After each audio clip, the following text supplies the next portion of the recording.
Hola, mi nombre es Fernando Arturo Martínez Pozo y referente al seminario de titulación del proyecto simétrico de carreteras, les hablaré sobre el cálculo de ejes equivalentes acumulados.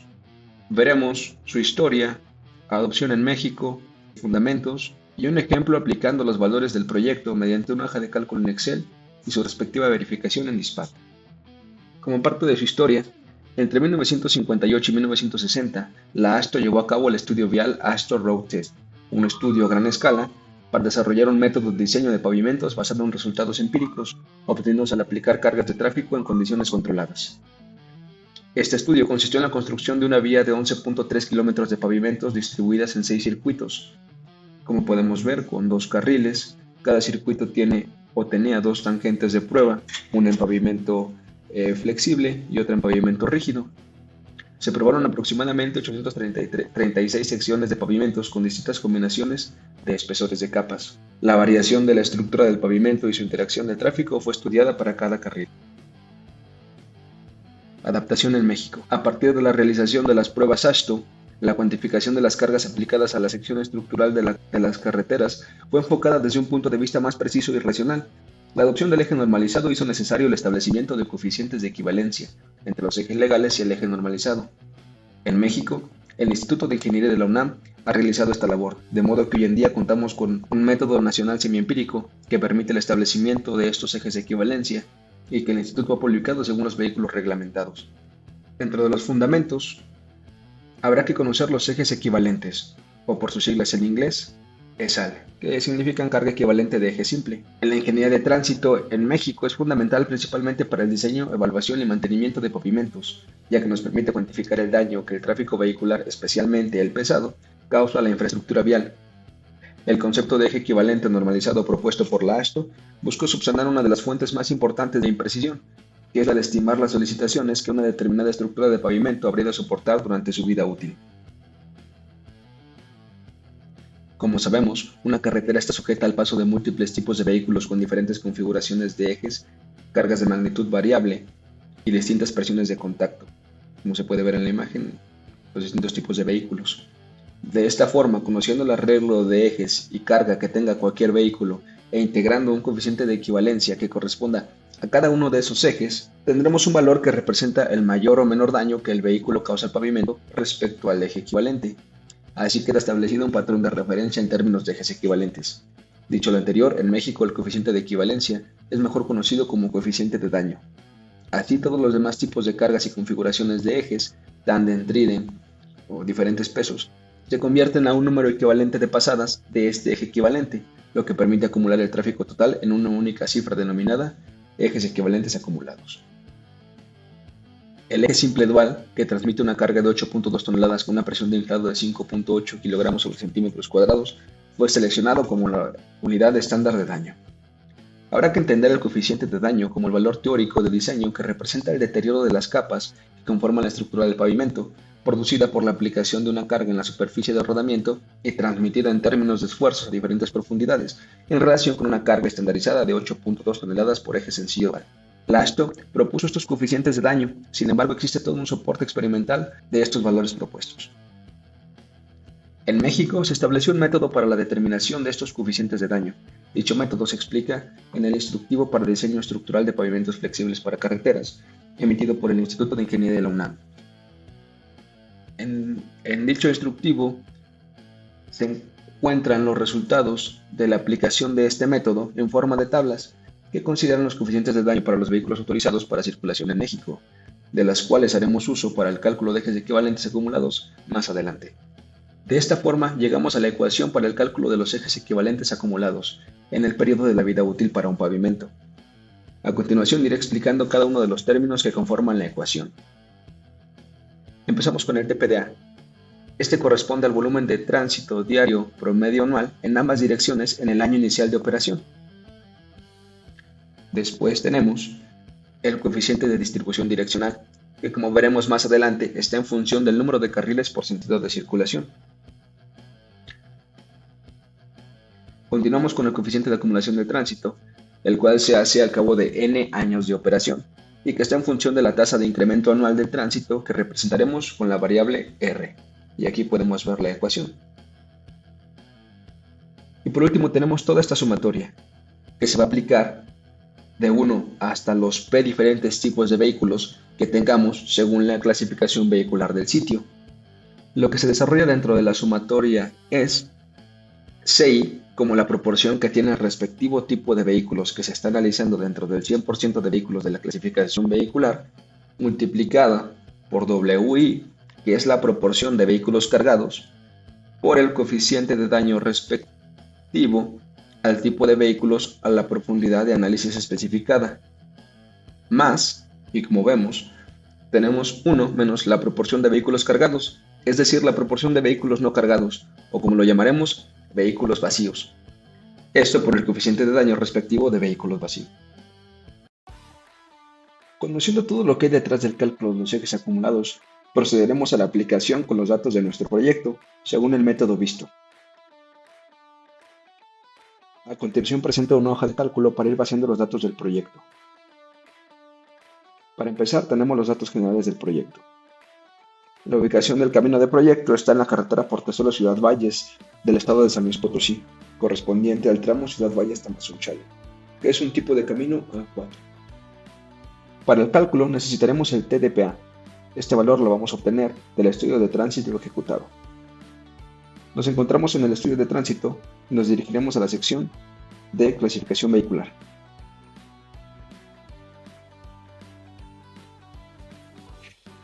Aquí en la sección correspondiente podemos ver cuál es el TDPA, que corresponde a 6.445 vehículos. También vamos a extraer la clasificación vehicular, ya que nos servirá para el cálculo. Paseamos los 6.445 vehículos, recordando que este dato es en ambos carriles. Después tenemos el coeficiente de distribución direccional. El instructivo del Instituto de Ingeniería de la UNAM nos proporciona la siguiente información o recomendación, donde nos dice que se recomienda emplear un valor de 0.5 para carreteras de 2 carriles, de 0.4 a 0.5 para carreteras de 4 carriles y de 0.3 a 0.4 para 6 o más carriles. Nosotros emplearemos un valor de 0.5. Después tenemos que ingresar la tasa de crecimiento.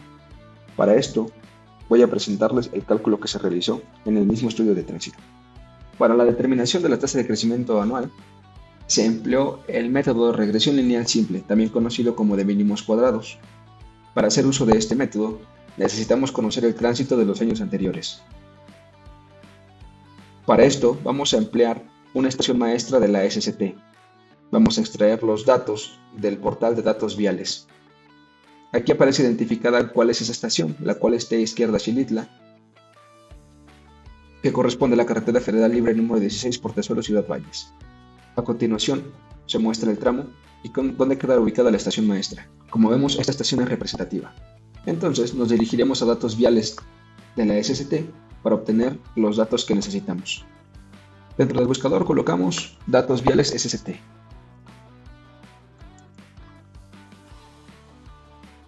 Nos va a llevar a la página. Damos clic. Entramos a datos viales. Nos dirigiremos en este caso al 2019. Nos arrojará los datos de las estaciones maestras o permanentes dentro de cada estado. Nos corresponden San Luis Potosí. Desplegada la información, nos dirigimos a la estación que nos corresponde, que en este caso va a estar sobre la carretera número 16. Aquí la tenemos. Número 16. De izquierda Xilitla. Aquí vemos que tenemos dos con el mismo nombre. Sin embargo, una tiene la denominación 1 y otra la denominación 3. Esta nomenclatura hace referencia a si es antes o después del pueblo al que se hace mención. En nuestro caso, nosotros estamos trabajando con la TE01. Este 0 que vemos aquí, SC, hace referencia a los sentidos de circulación que está midiendo. El 0 es para ambos carriles. Y a continuación ya tenemos el TDPA. Observamos que para nuestra estación, el TDPA del año 2019 corresponde a 5.636. Cabe aclarar que si bien el año de los datos que se reportan es 2019, realmente este dato de tránsito corresponde al año medido en 2018. Y bien, aquí lo tenemos ya vaciado. 2018, 5.636, como vimos en el documento. Aquí ya se obtuvieron todos los valores de tránsito de los años anteriores, de manera que solamente se explicará la tabla. Hay que numerar de 1 hasta los datos que tengamos, el valor de Y1 que va a corresponder con los tránsitos de cada año correspondiente. En la otra columna vamos a elevar al cuadrado los valores de X1. Después, en la siguiente columna se multiplicará XY por Y para cada uno de los datos. Y en la última columna lo elevaremos al cuadrado. Ya solo se tiene que dar solución a las ecuaciones que se presentan en el método, lo cual nos arrojará la siguiente ecuación, la cual en función del año de estudio nos arrojará el tránsito pronosticado.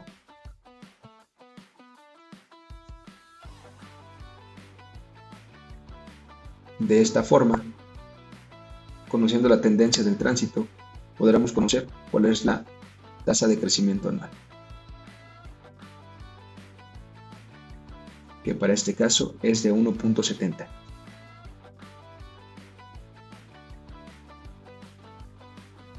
Vaciamos aquí el dato de 1.70% y la convertimos a decimales dividiéndola entre 100, ya que así es como debe ingresarse en la fórmula. Para este caso vamos a evaluar el proyecto a 10 años de servicio. Con la tasa de crecimiento y los años de servicio, se procede al cálculo del coeficiente de acumulación de tránsito, lo cual nos pide multiplicar 365 por la potencia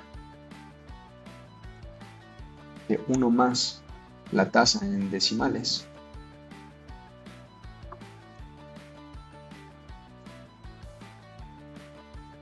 elevado a una potencia n de años de servicio menos 1, y esto entre la misma tasa de crecimiento en decimales, lo cual nos arroja este valor para el coeficiente de acumulación de tránsito.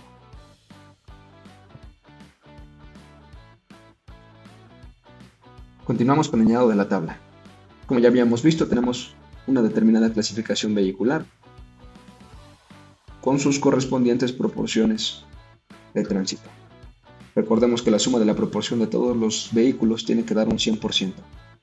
A continuación, vamos a asignarle a cada tipo de vehículo su porcentaje de vehículos cargados o vacíos. Para un tipo de vehículo A, generalmente se maneja del 100% de vehículos cargados. Para los demás tipos de vehículos vamos a manejar un coeficiente uniforme, asignándole 80% a los vehículos cargados y 20% a los vacíos. Repetimos esto para todos los tipos de vehículos.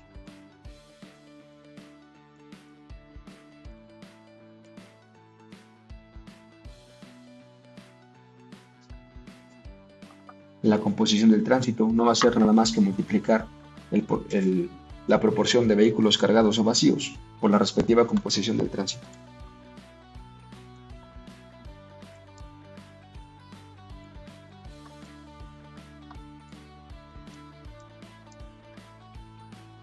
Hacemos lo mismo para cada tipo de vehículo. Debido a que los alcances del estudio de tránsito no contemplaron determinar el porcentaje de vehículos cargados o vacíos, se decidió optar por el valor normalmente recomendado de 80-20, el cual aparecerá más adelante en el software DISPAM. Para el llenado de la siguiente columna de coeficientes de daño, habrá que hacer uso del instructivo que habíamos visto anteriormente, emitido por el Instituto de Ingeniería de la UNAM, donde al final, en el área de anexos, vienen las tablas con los factores correspondientes según la profundidad y el tipo de vehículo. Aquí estamos en el instructivo. Vemos que en el apéndice E están los coeficientes de daño de diferentes tipos de vehículos. Sí. De aquí vamos a tomar los correspondientes a los vehículos que tenemos y según la profundidad a la que vamos a analizarlo. Para este ejercicio, tomaremos los valores de coeficiente de daño para un valor de z igual a 0 y un valor de z igual a 30. Estos ejes equivalentes obtenidos servirán para evaluar tanto la carpeta como para la subbase y carrocería respectivamente. Tenemos la tabla de coeficientes de daño para un automóvil tipo A2. Aquí podemos observar que tenemos los valores de coeficiente de daño para vehículos cargados y para vehículos vacíos en las diferentes profundidades. Aquí se hace un desglose por ejes del tipo de vehículo, pero el que nos interesa es la sumatoria. La sumatoria tanto para la profundidad 0 como para la profundidad 30 en cargados y vacíos. Se señalan a continuación. Aquí tenemos los valores relevantes. Vamos a copiar y a pegar en las celdas correspondientes. Para vehículos cargados tenemos .004 y .00 en 0 y 30. Vehículos cargados tenemos .004 y .000. Para vehículos vacíos tenemos .004 y .000.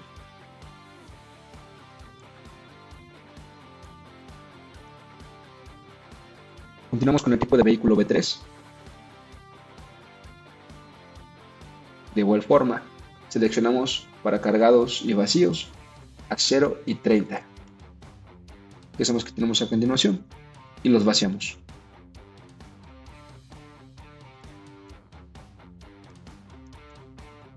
.99, 0.877.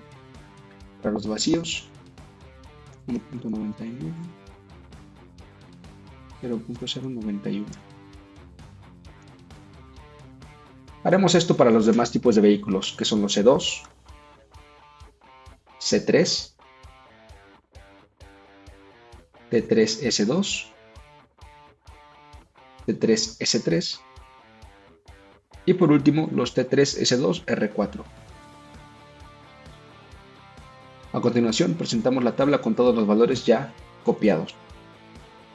Ya se han vaciado todos los valores correspondientes de los coeficientes de daño. Ahora procederemos ya al cálculo de ejes equivalentes para cada tipo de vehículo.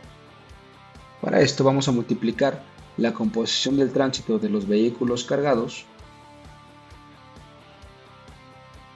por el coeficiente de daño a la profundidad de 0.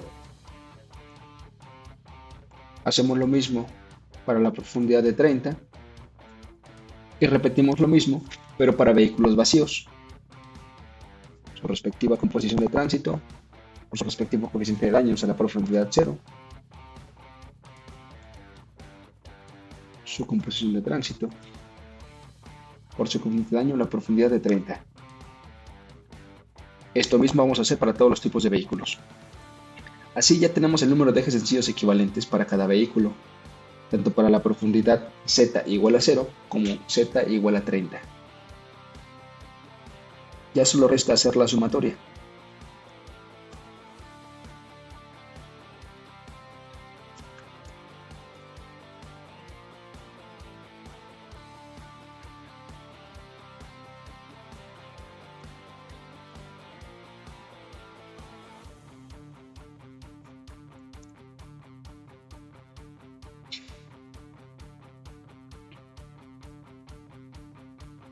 La siguiente fila nos pide el TPDA inicial en el carril de proyecto. Esto lo vamos a obtener multiplicando el TDPA por el coeficiente de distribución direccional. Que son los que tenemos aquí arriba. El TDPA por el coeficiente de distribución direccional. Nos pide el valor del coeficiente de acumulación de tránsito, que ya tenemos calculado aquí, solamente lo llamamos. Y ahora sí, que recordamos de nuevo la ecuación, ya tenemos todos los componentes para poder tener el resultado final del número de ejes equivalentes a determinadas profundidades. Ya tenemos aquí el TDPA multiplicado por el coeficiente de distribución direccional. Ya tenemos el coeficiente de acumulación de tránsito.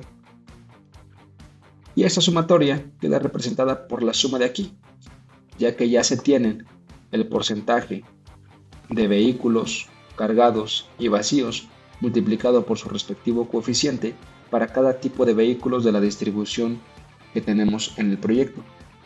Entonces solamente seleccionamos la sumatoria. Hacemos lo mismo para la profundidad z igual a 30.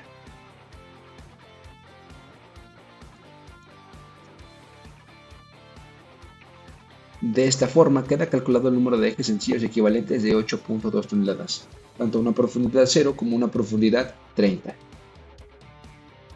A continuación, lo revisaremos con el programa Dispap, donde introduciremos los mismos datos para ver qué resultado nos arroja, y así compararlo.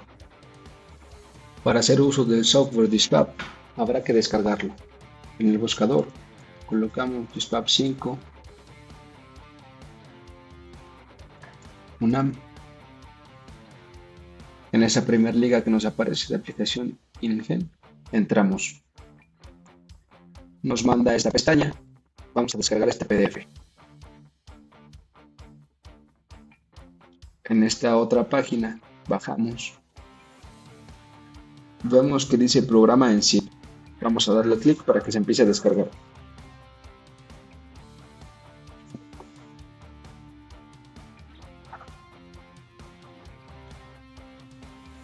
Se descargará la carpeta zip 686. Entramos a. Se descargará la carpeta zip 686. Entramos al programa actualizado. Instalación Dispap. Y aquí nos va a describir el procedimiento de instalación. Principalmente tenemos que descargar Java. Para eso utilizamos este link. Nos va a redireccionar. Le damos en descargar Java para escritorio. Una vez tengamos instalado el programa, regresamos y ejecutamos el software. Y así ya tenemos cargado el Dispap 5. Para utilizar el programa, vamos a Dispap 5, damos clic. Nos aparecerán estas dos opciones, caminos de altas especificaciones o caminos normales. Para este ejemplo se trabajará como un camino normal, suponiendo que se van a dar mantenimientos rutinarios. Seguimos. Se requiere conocer el tránsito del carril. Tenemos dos opciones. Vamos a calcularlo a partir del tránsito mezclado. Nos va a pedir el TDPA. Colocamos el que tenemos aquí. Aquí hay que hacer una anotación. El TDPA que tenemos aquí es en ambos carriles y aquí solamente nos lo pide en el carril de proyecto, es decir, ya multiplicado por el factor de distribución direccional, que es el que tenemos aquí abajo. El redondeado es de 3223. Tasa de crecimiento anual ya la tenemos calculada. En porcentaje es 1.7%. Periodo de proyecto en años a 10 años. Vamos a utilizar peso según la norma 012.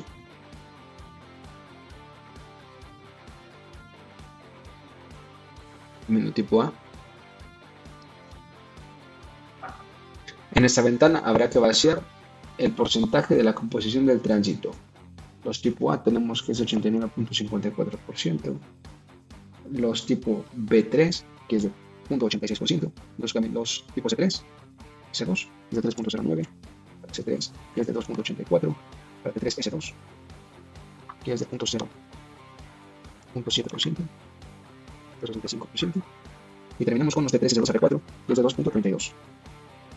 De esta manera llegamos al 100% en la composición de tránsito. Siguiente.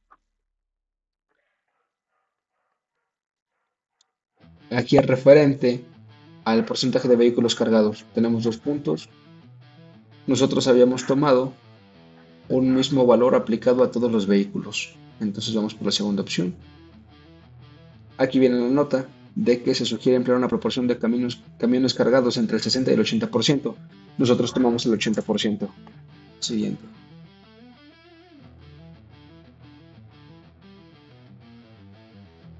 Aquí solamente muestra el peso de los ejes sencillos o dobles para cada tipo de vehículo. No vamos a modificarlos, vamos a dejarlos tal como están. Aquí se presentan los coeficientes de daño que vienen en las tablas que usamos. pero ya están resumidos.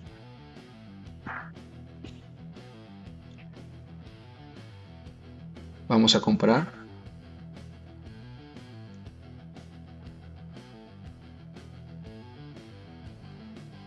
Aquí se tiene que para una profundidad z igual a 5, que es la más cercana a z igual a 0, tenemos 6.2 millones de ejes equivalentes. En nuestro cálculo nos arrojó 5.7.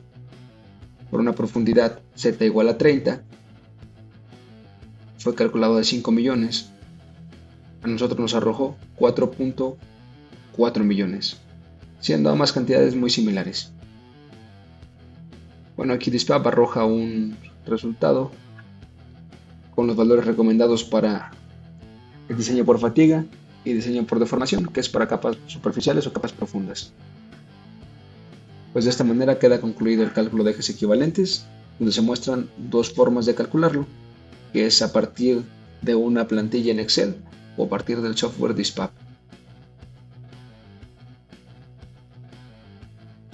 Como conclusiones, el cálculo de los ejes equivalentes es fundamental principalmente para el diseño, evaluación y mantenimiento de pavimentos, permitiendo cuantificar el daño que el tráfico vehicular, especialmente el pesado, causa a la infraestructura vial. Y se hace necesario el uso de un eje equivalente para poder estandarizar las diferentes configuraciones de ejes y pesos que se tienen en el tránsito de las carreteras.